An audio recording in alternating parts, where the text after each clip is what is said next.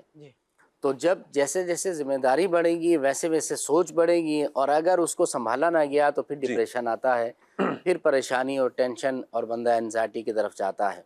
تو بہرحال اصل تو اس کا تعلق جیسے نا بڑھاپے کے ساتھ ہے, اور اس سے پہلے یہ ہے کہ جیسے جیسے ذمہ داریاں جس بھی ایج میں بڑھیں گی تو ویسے لیکن آج کل کے دور میں دیکھا جائے تو نوجوانوں کی بھی ایک بہت بڑی تعداد ہے, چونکہ سوشل میڈیا نے لا کر وہاں پر کھڑا کر دیا ہے کہ جو نہیں ہے وہ دکھایا جا رہا ہے, اور اس کی چاہت بڑھائی جا رہی ہے کہ آپ بھی یہ پائیں. اس پانے کے لیے دوسروں کو دیکھ دیکھ کر یہ اندر چاہت پیدا ہو رہی ہے کہ میں بھی یہاں تک پہنچوں, میرا بھی یہ ہو جائے, میرا بھی یہ ہو جائے, میری بھی شہرت ہو جائے, میری بھی گاڑی ہو جائے تو بنگلہ ہو جائے. یہ کتنی سکھی کی زندگی گزار رہے ہیں.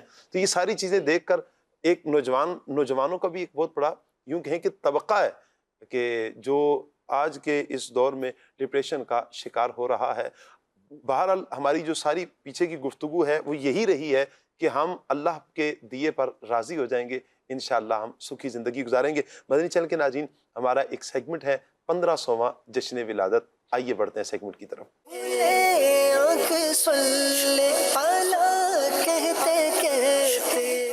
مدنی چینل کے ناظرین, پروگرام کھلے آنکھ صلی اللہ کہتے کہتے کہ سیگمنٹ 1500واں جشن ولادت میں حاضر ہیں. سبحان اللہ, ہم نبی پاک صلی اللہ علیہ وآلہ وسلم کی پیاری پیاری والدہ حضرت آمنہ رضی اللہ تعالی عنہا کے متعلق سن رہے تھے. صلح حدیبیہ والے سال جب رسول اللہ صلی اللہ علیہ وسلم کا گزر ابوا کے مقام سے ہوتا ہے, آپ صلی اللہ علیہ وسلم اللہ جل وعلا سے اپنی والدہ کی قبر مبارک پر حاضری کی اجازت مانگتے ہیں. اللہ اکبر. اجازت ملی تو نبی پاک علیہ الصلوۃ والسلام اپنی والدہ حضرت آمنہ رضی اللہ تعالی عنہا کی قبر پر جلوہ گر ہوتے ہیں. سیرت نگار لکھتے ہیں کہ گردش زمانہ اور مرور ایام نے قبر انور کی جو تبدیلیاں ہیں وہ کر دی تھیں. رسول اللہ صلی اللہ علیہ وسلم نے قبر انور کو درست کیا, اور رسول اللہ صلی اللہ علیہ وآلہ وسلم اپنی والدہ کی قبر کے پاس حاضر ہوتے ہیں اور رونے لگتے ہیں. جب رسول اللہ صلی اللہ علیہ وآلہ وسلم سے اس رونے کا سبب پوچھا جاتا ہے, میرے آقا صلی اللہ علیہ وسلم فرماتے ہیں, مجھے اپنی ماں کی شفقت اور مہربانی بہت یاد آ گئی ہے, اس لیے رو پڑا ہوں. اللہ اکبر. پیارے اسلامی بھائیوں, والدین مصطفیٰ رضی اللہ تعالی عنہما یہ صحابی ہیں, اور صحابی بھی کیسے انوکھے ہیں کہ رسول اللہ صلی اللہ علیہ وسلم نے اللہ پاک کی عطا سے انہیں زندہ کیا, سبحان اللہ, اور چہرہ انور دکھایا, کلمہ پڑھایا اور امت میں شامل کر کے درجہ صحابیت پر فائز فرمایا. ایسی صحابیت کسی اور کے حصے میں نہیں آئی. مفتی احمد یار خان نعیمی رحمت اللہ تعالی علیہ آپ لکھتے ہیں, نبیوں کے سردار مدینے کے تاجدار صلی اللہ علیہ وآلہ وسلم کی پیدائش سے پہلے آپ کی تشریف آوری کی دھوم مچ گئی تھی. سبحان اللہ. لوگ آپ کی نبوت, آپ کی بت شکنی اور دیگر صفات کے خطبے پڑھ رہے تھے. حضرت عبداللہ رضی اللہ تعالی عنہ نے بہت سے عجائب دیکھے. حضرت آمنہ رضی اللہ تعالی عنہ نے ولادت پاک کے ایام میں بہت سے معجزات کا مشاہدہ کیا. اصحاب فیل کا عجیب و غریب واقعہ دیکھا کہ جماعت فیل کو ابابیل نے مار دیا. ہر ماہ ایک پیغمبر خواب میں حضرت آمنہ رضی اللہ تعالی عنہا کو حضور جان عالم صلی اللہ علیہ وآلہ وسلم کی بشارت دیتے ہیں, ان کے اوصاف کی خبریں دیتے ہیں.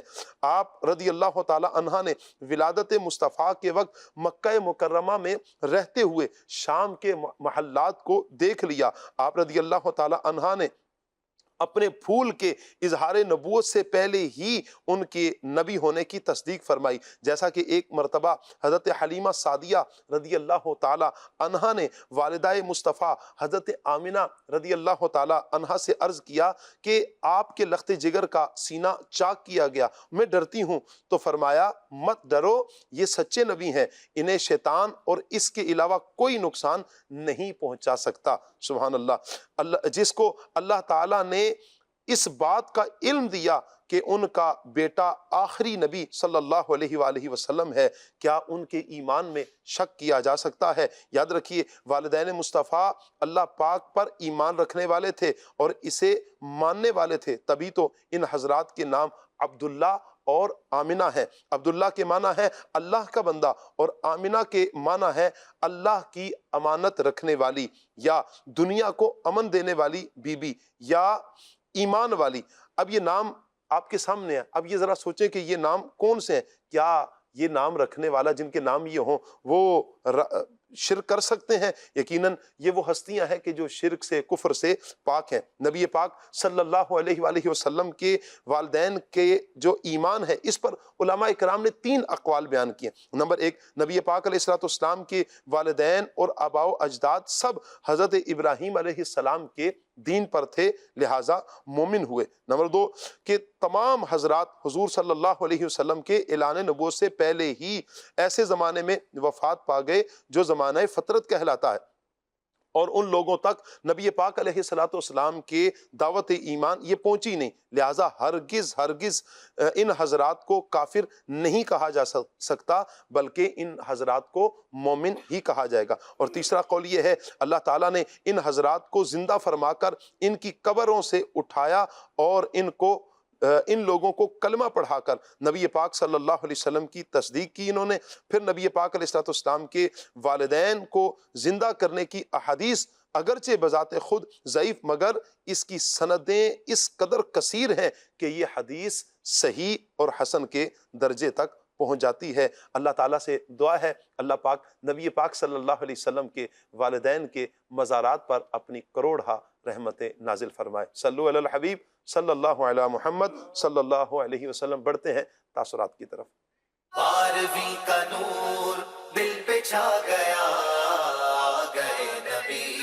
دکان کو بھی سجائیں گے، گھر کو بھی سجائیں گے۔ 1500واں جشن عید میلاد النبی ہے، انشاءاللہ نیت کرتے ہیں 15,000 درود شریف پڑھیں گے انشاءاللہ۔ مدینی چینل دیکھتے رہیے۔ میں نیت کرتا ہوں میں سرما بھی لگاؤں گا اور انشاءاللہ تا حیات انشاءاللہ میں مسواک بھی کروں گا۔ الحمدللہ ہم اس دفعہ 1500واں جشن عید میلاد النبی منائیں گے۔ ہمیں یہ جشن ولادت منانا چاہیے اور ہمیں دوسروں کو یہ بتانا چاہیے کہ یہ منانا ہے، کیونکہ ہمارے نبی پاک صلی اللہ علیہ وسلم کی ولادت ہے، تو اس میں کوئی شک نہیں، کوئی شرم نہیں۔ دعوت اسلامی کی طرف سے بولا جا رہا ہے 1500 سالہ ماشاءاللہ میلاد شریف بنائیں گے انشاءاللہ، بڑھ چڑھ کے بنائیں گے انشاءاللہ۔ 1500 سالہ جشن میلاد النبی بنائیں گے اور میری نیت ہے کہ اس سال میں امامہ پہنوں گا۔ الحمدللہ 1500 سالہ جشن ولادت منانے جا رہے ہیں، درود شریف کی نیت کر لیں انشاءاللہ۔ میں نیت کرتا ہوں 1200 مرتبہ درود شریف پڑھوں گا روزانہ۔ اس سال بھی جو ہے جیسے ہر سال میں کرتا ہوں لنگر، تو اس سال بھی میں انشاءاللہ تعالیٰ 15واں سال جو کمپلیٹ ہو رہا ہے تو اس میں انشاءاللہ تعالیٰ پوری کوشش کروں گا کہ جو میں لنگر کرتا ہوں اس سے بڑھ چڑھ کر حصہ ڈالوں اس میں۔ ویلکم ویلکم مصطفیٰ، ویلکم ویلکم مصطفیٰ، ویلکم ویلکم مصطفیٰ، ویلکم ویلکم مصطفیٰ۔ سرکار کی آمد مرحبا، سردار کی آمد مرحبا، منٹھار کی آمد مرحبا، غمخوار کی آمد مرحبا۔ ویلکم ویلکم مصطفیٰ، ویلکم ویلکم مصطفیٰ، ویلکم ویلکم مصطفیٰ، یا مصطفیٰ، ویلکم ویلکم مصطفیٰ۔ مبارک ہو وہ شہ پردے سے باہر آنے والا ہے،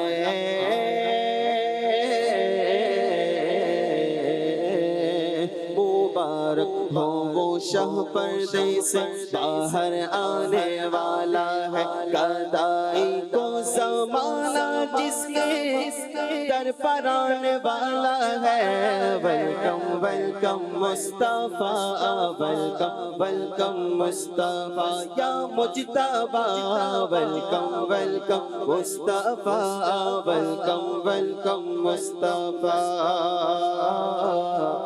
فقیروں سے کہو حاضر ہو، جو مانگیں گے پائیں گے،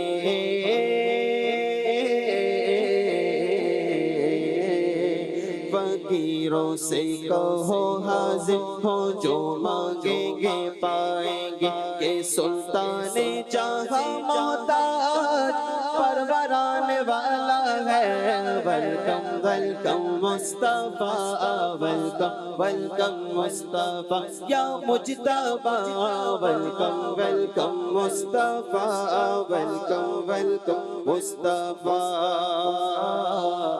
حسن کہہ دے اٹھے سب امتی تعظیم کی خاطر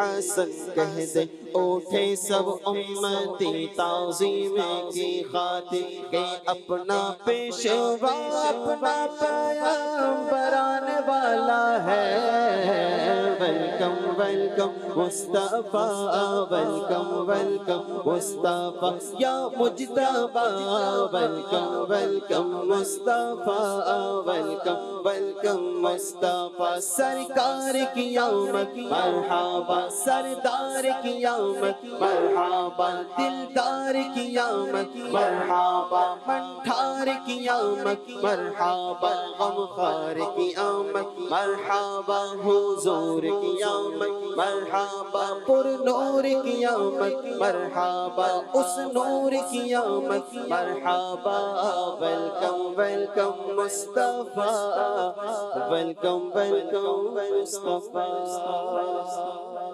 سبحان اللہ سبحان اللہ سبحان اللہ۔ میرے آقا جان عالم صلی اللہ تعالیٰ علیہ وآلہ وسلم کا 1500واں جشن ولادت آ رہا ہے۔ ماشاءاللہ عاشقان رسول اپنے اپنے تاثرات دے رہے ہیں۔ مدنی چینل کے ناظرین، آپ کی کیا نیتیں ہیں؟ آپ بھی ضرور نیتوں کا اظہار کریں۔ اللہ پاک ہمیں اچھی اچھی نیتوں پر عمل کرنے کی توفیق عطا فرمائے اور دھوم دھام سے پیارے آقا صلی اللہ علیہ وآلہ وسلم کا 1500واں جشن ولادت منانے کی اللہ پاک ہمیں توفیق عطا فرمائے۔ ہمیں جوائن کیا ہے راشد نور مدنی بھائی نے۔ مرحبا کہتے ہیں راشد بھائی آپ کو۔ جزاک اللہ۔ راشد بھائی آپ کی طرف سوال بڑھاؤں گا، ڈپریشن اور نا امیدی، اس سے نکلنے کا سہارا کیا ہے؟ بسم اللہ الرحمن الرحیم۔ دیکھیے قرآن کریم میں اللہ پاک ارشاد فرماتا ہے لا تقنطوا من رحمت اللہ، اللہ کی رحمت سے مایوس نہ ہو۔ جی، ڈپریشن ہو، نا امیدی ہو، ٹینشن ہو، انسان بیماریوں میں مبتلا ہو، کاروباری کرائسس میں انسان مبتلا ہو جائے، تو انسان کو نظر رب کی ذات پر رکھنی چاہیے۔ مومنوں کی شان کیا ہے؟ مومنوں کی شان اللہ پاک قرآن پاک میں فرماتا ہے وَعَلَى اللَّهِ فَلْيَتَوَكَّلِ الْمُؤْمِنُونَ، کہ ایمان والوں کو رب کی ذات پر ہی بھروسہ رکھنا چاہیے۔ واہ۔ جو کچھ بھی انسان پر پریشانی آتی ہے، مصیبت آتی ہے، حقیقت تو یہ ہے کہ وہ رب کی طرف سے آتی ہے، لیکن اس کے اسباب کیا ہوتے ہیں، اس کا ریزن کیا ہوتا ہے، وہ ہمارے برے اعمال ہوتے ہیں۔ شاہ صاحب دیکھیے، انسانی جو دل ہے، اس دل کی جو غذا ہے نا، دل کی غذا یہ اللہ کا ذکر ہے۔ اگر دل اپنی غذا نہ پائے تو یقیناً یہ دل جو ہے یہ ٹینشن میں مبتلا ہوگا، بے سکونی کا شکار ہوگا۔ اسی کو ہم مختلف ناموں سے یاد کرتے ہیں، ڈپریشن بھی کہتے ہیں، نا امیدی بھی کہتے ہیں، پریشان حالی بھی کہتے ہیں، اور دل جو کہ پورے جسم کا بادشاہ ہے، جی، اگر یہ دل ہی پریشان ہو جائے تو پورا جسم کیسے تر و تازہ ہو سکتا ہے؟ تو اس لیے دل کو درست رکھنے کے لیے، دل کی ٹینشن کو دور کرنے کے لیے، دل کی تازگی کے لیے ضروری ہے کہ ہم اللہ کا ذکر کریں اور اپنی توجہ رب کی جانب رکھیں۔ جب اللہ کی ذات پر ہماری توجہ ہوگی، اللہ کی ذات پر ہمارا یقین ہوگا کہ جو کچھ ہمارے ساتھ ہو رہا ہے یقیناً اس میں ہمارے لیے بہتری ہی بہتری ہے، تو انشاءاللہ الکریم اس سے فائدہ یہ ہوگا کہ نا امیدی سے ہم بچیں گے اور امید کی طرف ہم بڑھنا شروع ہو جائیں گے۔ اور دوسری بات، جب یہ توجہ ہوگی کہ یہ میرے اپنے اعمال کا نتیجہ ہے، تو پھر کیا ہوگا کہ ہم اچھائیوں کی طرف جائیں گے، برائیاں چھوڑنے کی کوشش کریں گے، اور اس کے ساتھ ساتھ نیکیاں انشاءاللہ کرنے کی کوشش کریں گے۔ جزاک اللہ۔ اچھا جی، ایک میسیج ہے، میرا نام ذیشان ساجد ہے، میں چک 90 موڑ سے ہوں۔ اچھا جی، 9th کلاس کے امتحانات کا رزلٹ آنے والا ہے، کامیابی کی دعا۔ اللہ پاک آپ کو اور جتنے بھی عاشقان رسول پیپر دے رہے ہیں، اللہ تعالیٰ ان سب کو کامیابی عطا فرمائے۔ اچھا، فیس بک کے جو ہمارے ناظرین ہیں، ہم ان کے کمنٹس بھی ساتھ ساتھ لے رہے ہیں. بہت سے عاشقان رسول دعاؤں کا بھی کہہ رہے ہیں.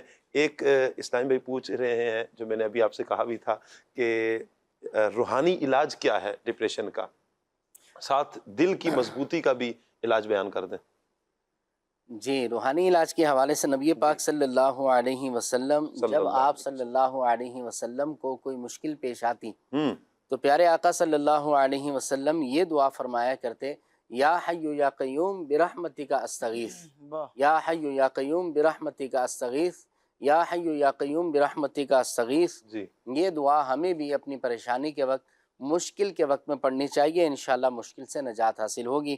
اسی طرح رسول کریم صلی اللہ علیہ وسلم مصیبت کے موقع پر یوں دعا فرمایا کرتے, لا الہ الا اللہ العلیم الحلیم, لا الہ الا اللہ رب السماوات والارض رب العرش العظیم.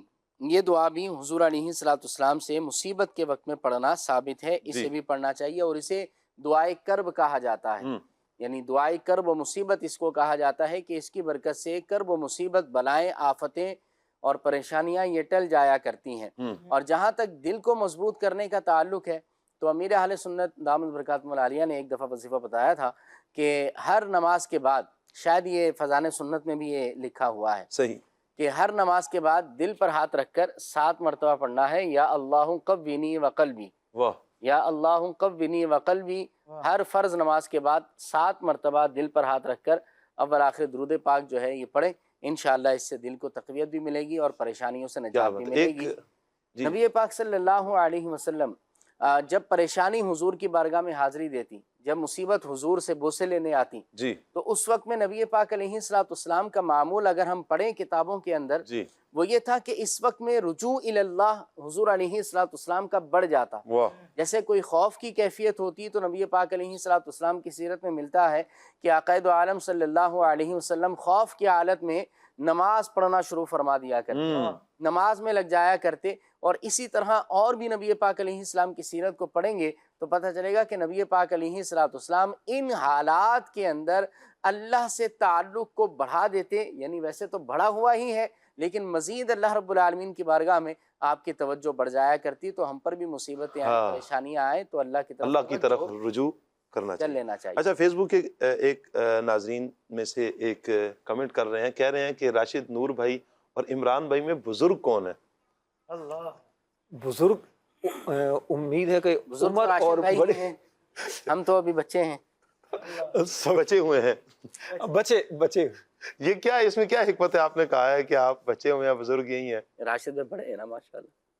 دیکھیں عمران بھی ویسے بھی سینئر ہیں عمر کے اعتبار سے بھی, اور یہ تو دونوں ہے, اختلاف ہو گیا. ہوتا ہے عموماً جب راشد بھائی ہوں, دوسرے راشد بھائی ہمارے جو دوسرے والے راشد علی بھائی, تو بھی کمپیریزن ہوتا ہے کہ دونوں میں سے کون بزرگ ہے, کون بڑا ہے. اچھا راشد بھائی, یہ اس میں کیا حکمت ہے؟ آپ جیسے ہی تشریف لاتے ہیں کہیں نہ کہیں آپ سے نا بزرگوں کے حوالے سے یا بزرگوں کی خاص شفقتیں ہیں, بزرگوں کے حوالے سے آپ سے پوچھا جاتا ہے یا آپ کو بزرگ بنایا جاتا ہے, یا دیکھیں میں تو یہی کہوں گا یہ کوئی خفیہ طور پر جو پتہ نہیں دیکھتے ہیں ان کی پلاننگ ہو جاتی ہے. جو کام ہوتا ہے نا وہ بولتا ہے. اصل میں حضرت کام ہی بزرگوں کے چینل کا فرماتے ہیں, تو وہ ظاہر اثرات. اچھا, رات بھی ریکارڈنگ تھی, عمران بھائی, مہروز بھائی تھے, ہمارے عبدالواجد بھائی تھے, تو یہ تو وہاں پر بھی اس طرح کے نا یہ موضوع چھڑا. خیر بزرگوں کی شفقتیں ہیں اور اللہ کا کرم ہے. بہرحال بزرگی کا تعلق صرف عمر سے نہیں ہوتا, دیگر چیزیں بھی ہیں. کیا بات ہے, بزرگی کا تعلق علم سے بھی ہے اور عمل سے بھی ہے. ہمارے نزدیک یہ دونوں ہی ہمارے بزرگ ہیں, ہمارے سر کے تاج ہیں. اللہ پاک سب کو برکتیں عطا فرمائے. مدنی چینل کے ناظرین, اللہ سے یہی دعا کرتے ہیں, اللہ پاک جتنے بھی عاشقان رسول اس مرض میں مبتلا ہیں, اللہ پاک ان سب کو اس مرض سے نجات عطا فرمائے. ابھی بہت سے عاشقان رسول کے دعاؤں کے میسیجز فیس بک کے ذریعے آ رہے ہیں. گھریلو ناچاکیاں ہیں, گھر ٹوٹ رہے ہیں, والدین بیمار ہیں, خود بیمار ہیں, سب کے لیے دعا ہے. اللہ پاک اپنی رحمت کا صدقہ, نبی رحمت صلی اللہ علیہ وسلم کی دعاؤں کا صدقہ سب کی بیماریاں, پریشانیاں, قرضداریاں, بیماریاں, ناچاکیاں سب دور فرمائے. سب کے گھروں میں اللہ پاک رحمتوں کے بسیرے عطا فرمائے. آمین بجاہ النبی الامین صلی اللہ علیہ وسلم. بڑھتے ہیں صلاۃ والسلام کی طرف.